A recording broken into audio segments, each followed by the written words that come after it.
Hello and welcome to the Shed Sounds Media YouTube channel. My name is Ian Beabout, and today I thought I would record a short and quick video to announce the streaming release of the WTF Was That vinyl LP mix.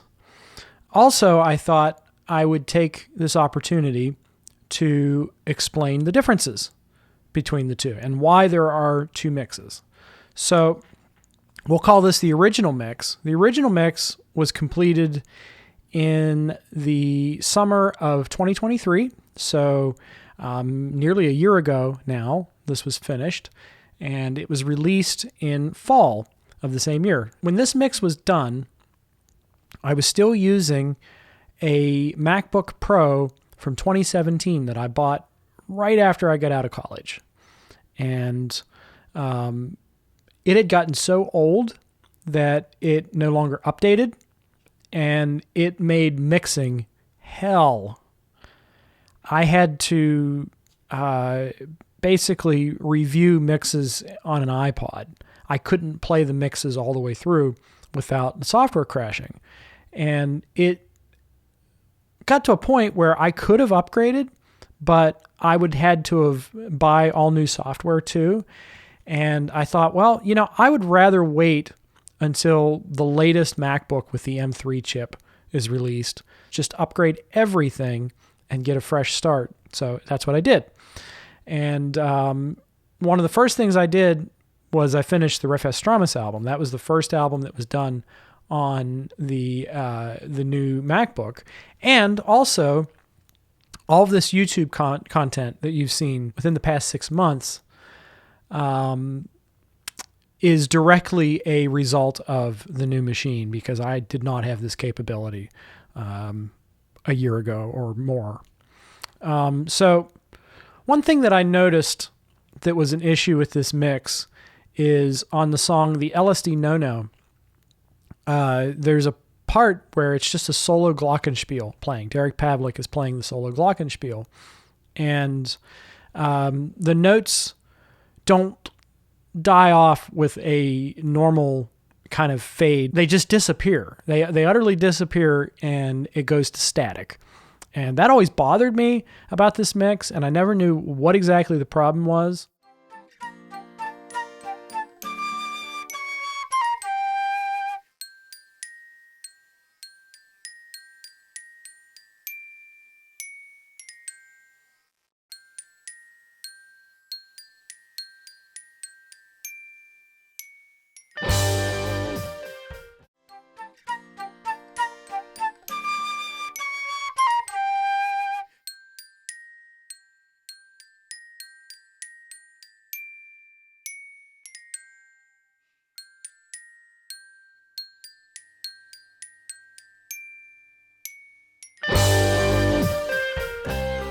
But I figured it out. Figured out what the problem was, and I did interest the Wast That album differently. What I did for the LP mix was I took the master fader and I set it at 0 at unity on each one of the mixes, and I dragged all of the stems, we'll say tracks, because there was a stem per track. I dragged all the tracks down to minus whatever, infinity, and potted each one of them up one at a time and reset all the levels for the entire album. I also removed a lot of the individual instrument compression. I would say about 60% or so of the instrument compression I removed from this LP mix. Also in the process, see, we did a video for the song Sleeping Giant, and Derek Pavlik did that video, and he had told me that he didn't want to do a 9-minute video, which makes a whole lot of sense, because that's more labor, more labor intensive, and essentially the first minute and a half of the song anyway was ambience, and there really wasn't anything that he had in mind for that. So visually, there wasn't anything visually he had in mind for that. So I decided to use the video edit of Sleeping Giant for the LP version, And this is entirely space concerns. It's because you can only really fit up to 25 minutes on each side of a vinyl LP before you start running into some issues with the format. And so I decided to use the shorter version of Sleeping Giant. So that's how you can tell quickly which version you're listening to, is if it has the version of Sleeping Giant that's almost 9 minutes, you're listening to the original mix. If it has the version of Sleeping Giant that's closer to 5 minutes, 14 seconds, you are listening to the vinyl mix. Now, some more notes on the vinyl mix. It's my preferred, and I gather that it's also the other guys' preference as well. Derek Pavlik and Nathan James have both told me on individual basis that they prefer things about the vinyl mix. For instance, I made the choice to run one of Nathan's lower vocal parts through an AI synthesizer. Take me up high to where you fly, baby, you're my butterfly, up to where you are, honey, I gotta go for a ride all night if you want me to, I gotta get up to get down, but you mouth guy, I want to be your only one, hold me in your big airy arms so tight, I just wanna be you, come on inside my house, the lights always on, I'll show you I know how you like to have a good time.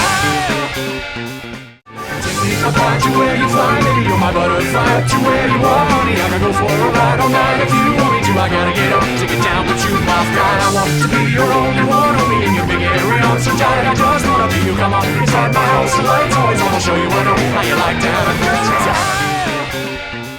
Which basically just pitched it down. It wasn't anything like funky or anything like that, although it was funky. The dictionary definition, as provided by Funk and Clinton,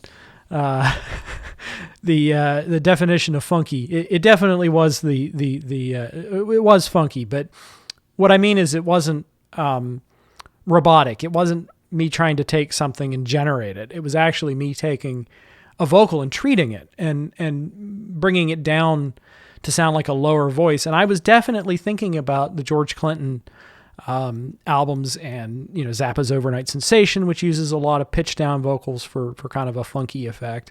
And Nathan James heard it and told me it was closer to his original vision for the track. It also helped make the vocoders punchier on this mix. I think that they're basically inaudible, and I'm talking about Mothman here. I think that the vocoder is basically inaudible on the CD mix. So I think that AI treatment actually helped the song live up to our original intent, and I think that's important. That when your music comes out, it should be as you intended it, or as close as possible. And similarly, Derek Pavlik has approached me and told me that he likes the way his guitars sound better on the vinyl mix, because they're bigger. Everything's bigger to me in this mix. It's, as my friend Damon Waka says, it's more robust, it's fuller, it's richer to me. Now, my opinion, the band's opinion. What's your opinion? Go to Spotify, go to Apple Music, and stream both mixes. And let me know in the comments, which one do you prefer? Which one sounds better to you? Because I know how I feel. I know how the band feels. I know how the label feels.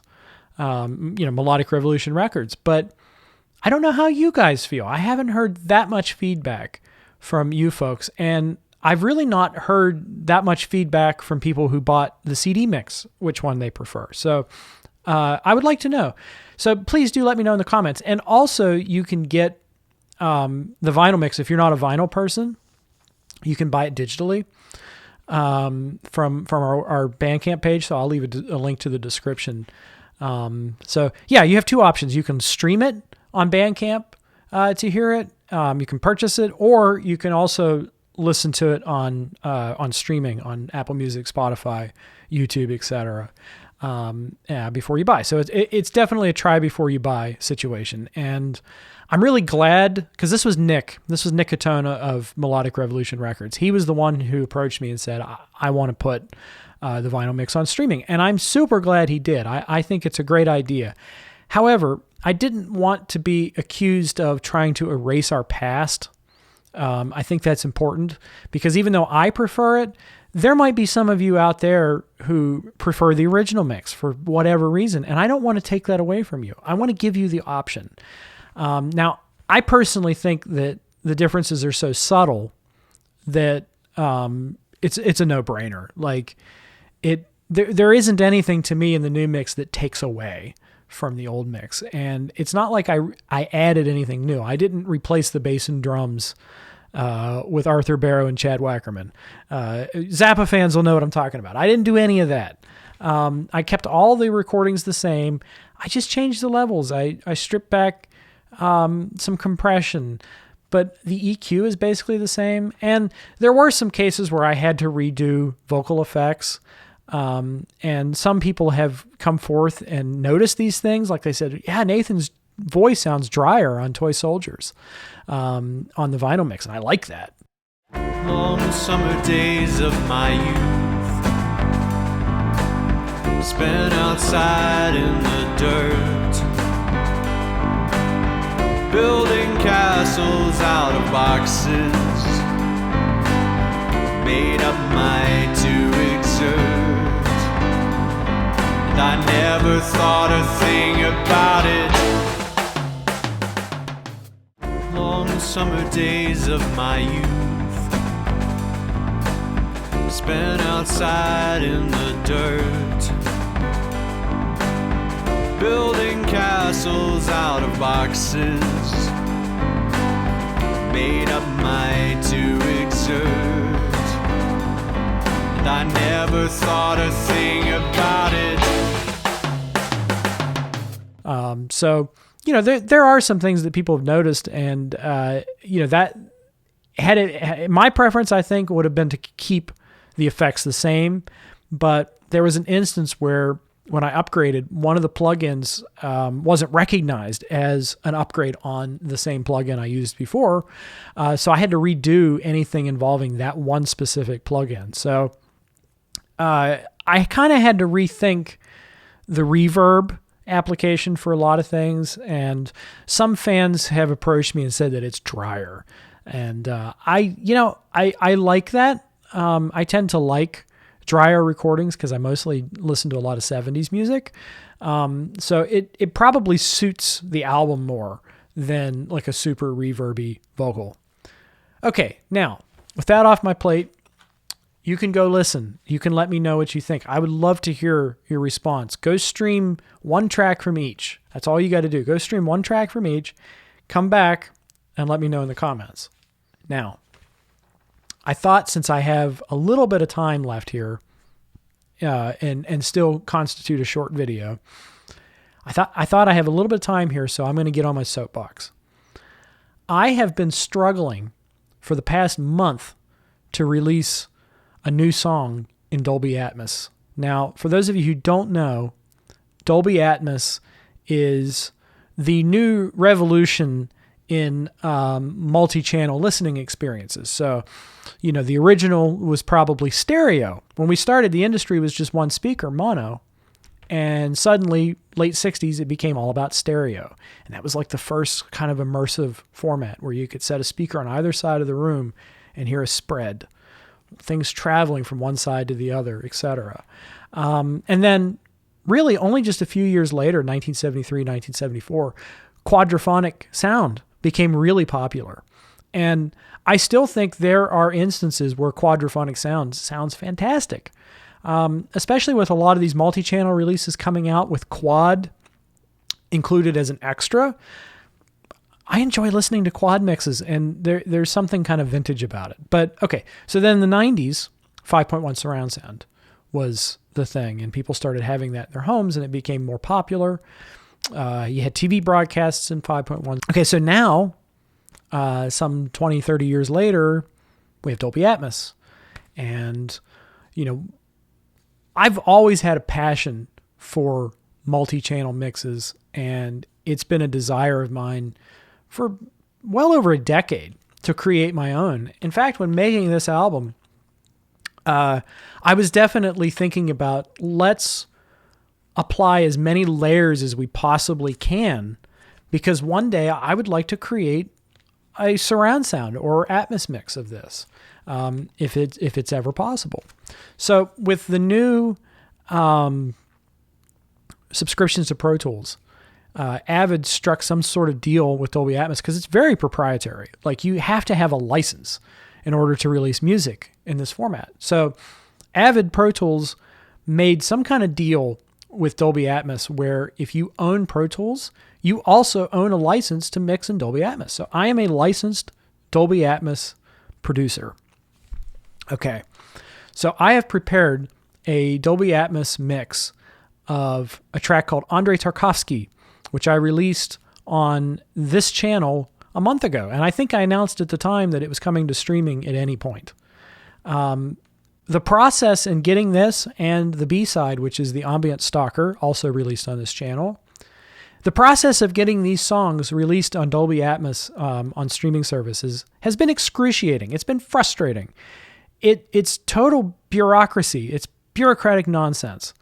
And for instance, the first time I released it and it got declined, I got a notice that, oh, well, your tracks can't have a number in them. So I'd named the second song or the second track Stalker. I'd named that Ambient 1 Stalker as a homage to one of the godfathers of ambient music, Brian Eno, and his music for airports, Ambient 1 music for airports. So I had done that as like an intentional tip of the hat to one of my heroes. Well, can't have a number in the file name. Okay, so I removed the number, resubmitted it. 6 days later, I check again. And it takes 6 days to find out if you've been accepted or not, or rejected by the distribution, which is Avid Play. That's the distributor that I've switched to. DistroKid also distributes in Dolby Atmos, which is who we used before, but they charge something like $25, $50 for each Dolby Atmos mix, whereas I'm already paying them $40 a year just to release my music in stereo. So I switched to Avid Play. Okay, so the second time I went back and it said, oh, you can't have any compound names. So I changed the artist name. Instead of having 2 capital letters, Shed Sounds, 1 word, I added a space, 2 words, Shed Sounds. Waited another 6 days. It's been rejected. Okay, so they said something about you can't have parentheses in title. So I took out the word nostalgia. In fact, I eliminated the word ambient and stalker, the slash in between the 2 titles. I eliminated all of that, and I just made the name Andrei Tarkovsky. Is this a huge deal? You know, in the grand scheme of things, it's not. You know, it's just, you know, making sure that your I's are crossed and your T's are dotted. But to me, it's getting to the point where it's coming in the way of the creative process. Like, my creative spirit, my wish was to call this track Ambient 1 Stalker, but I can't call it that because the distributor has prevented me. Now, they aren't interfering in malicious ways. Like, they aren't trying to control what I write a song about. They aren't trying to control the words I use. They're only trying to control the way it's presented. But I'm frustrated. They won't even tell me why it keeps getting rejected. This last time that it was rejected, I took the thing down. I took the mixes down, and I added 3 seconds of space at the end of each one and re-uploaded them. It took me 2 hours to do that because, you know, this is going back to the multi-tracks. It takes time. It takes time to render things. And the reason for this is because one of the potential reasons that it could have been rejected is because maybe it ended abruptly per their decision. I don't feel like it ends abruptly, but then I've been told before that my music starts or ends abruptly. It's something I apparently like. And many other people don't, including streaming services. So, you know, I'll play along. I added 3 seconds of space at the end of each track. We'll see how it goes. But the frustrating thing is that I'm not getting a straight answer as to why these are being rejected. I have to guess. I have to keep trying, and it takes time. And it's kind of taken the fun out of it in a way. It's not just, oh, I'm going to be creative and then poof, it's out there. all these hoops to jump through, to me, are limiting me as a creative. And you might think that I'm overstating this, and perhaps I am. Again, they're not trying to alter the actual content. Like, for instance, you can't have a B flat. They're not saying that. They're not saying I can't use B flats. They're just controlling the presentation. But still, like, I find this so frustrating, but I'm going to keep trying. I'm not going to let this stop me. I'm not going to let this discourage me. I'm stubborn. I will keep doing this. I will keep going back and trying to resubmit it until it's fine. So please do keep an eye out for it. But I just wanted to express this, and this seemed like a good place, a good platform to express this frustration. With any hope, I will have fixed it. And in another 6 days, it'll be online. And I'll be able to make another video and tell you about how great it sounds and how happy I am to finally have it out, and we'll be past this. I will have learned. However, I do feel like it's probably these issues that are preventing more people from wanting to mix in Dolby Atmos. I'm sure that there are a lot of producers and creators and musicians out there who just don't want to bother with jumping through all these hoops, and I don't blame them. Perhaps that's the intention. Perhaps they're trying to weed out, who's serious and who's just playing around. But for somebody who is serious, I find this very frustrating and borderline creatively limiting in a way that I don't like. So, all right. That's enough of the negativity. I am a positive person. I am an optimist till the final days. So I'm going to continue hoping for the best and not thinking the worst. So we're going to hope that it's out and that soon you'll be able to listen to it. All right. That's it for my soapbox. I won't talk about this anymore. I won't take up any more of your time with complaining. And just to wrap this up, I wanted to say that if you enjoyed this video and you want to keep up on my career, please do subscribe to the channel.